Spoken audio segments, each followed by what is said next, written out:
এরকম কোনো দুর্বলতা আপনাদের ভিতরে থাকবে না। শারদীয় দুর্গা পুজো আমাদের মানিকগঞ্জ জেলা এবং বিশেষ করে আমার সদর থানা এবং সদর উপজেলার প্রতিটি মণ্ডপে এটা সুন্দরভাবে উদযাপন হবে।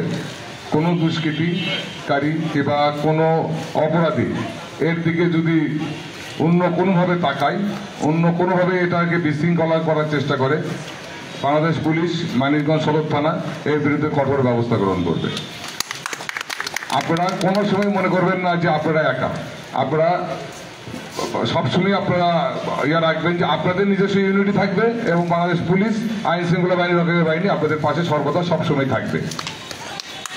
এখানে হচ্ছে হলো যে আরেকটা জিনিস রাখতে হবে, সেটা হলো যে প্রত্যেকটা মণ্ডপে মন্দিরের প্রতিমাগুলো যেগুলো আছে এখানে সবাইকে দায়িত্ব পালন করতে হবে। এই যে আমার ভাই একজন বলছেন যে আমি যখন মানে আমার বাসায় যখন প্রতিমা তৈরি করছি আমি নির্ভুম রাত পার করছি। ধর্মীয় উৎসবে আপনি যখন শ্রম দিবেন এটারও পুণ্য আছে। আপনি একটা প্রতিমা তৈরি করলেন আপনার ইয়েতে রাস্তায় কিংবা একটা অনিরাপদ জায়গায় কিংবা একটা ফাঁকা জায়গায় তৈরি করলেন। আমাদের দেশে সবাই তো আমরা এক না, কিছু দুষ্ট চক্র থাকে যারা একটা বিশৃঙ্খলা সৃষ্টির চেষ্টা করতে থাকে।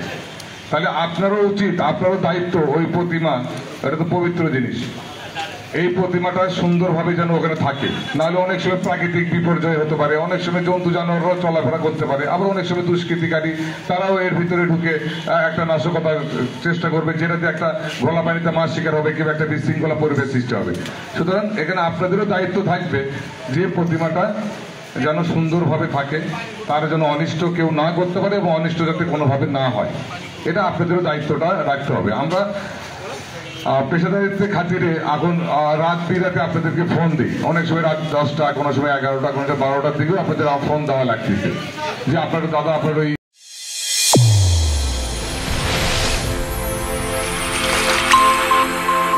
চ্যানেল A1 হৃদয়ের স্পন্দন।